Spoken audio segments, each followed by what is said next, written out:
So obviously up here we have our whiteboard and our job schedule, and we write down any of the issues that happen. So we've got our whiteboard that we can put the information on. But then over here we've got a daily checklist. So this is for our pre-shift and our post-shift, so before and after work, and what's expected to make the day run smooth.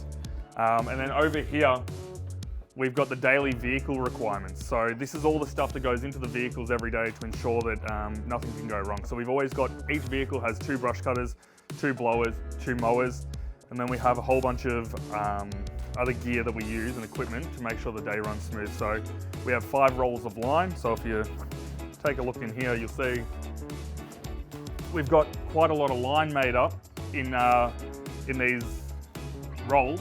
And that's the perfect amount to feed into our brush cutters. So the boys take 5 in each car to make sure they get through every single day. That's the checklist there.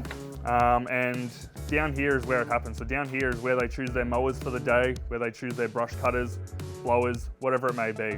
So at the moment, this is a few of the mowers I've got. I've got a few more in the workshop, but you can probably tell that predominantly most of them are Rovers. So we've got the bigger Rovers and the Hondas at the back, and then the smaller ones at the front.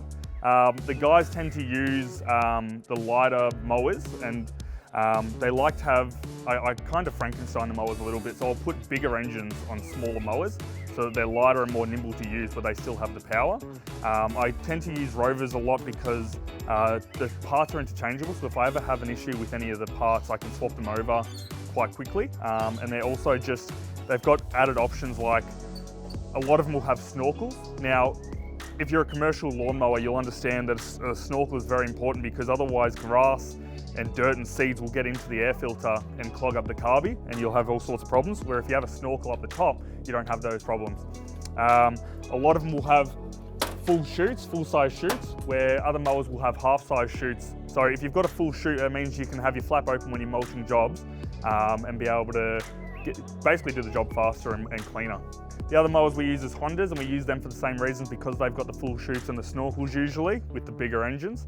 Also, Rover and Honda blades are interchangeable, so that always helps us out a fair bit.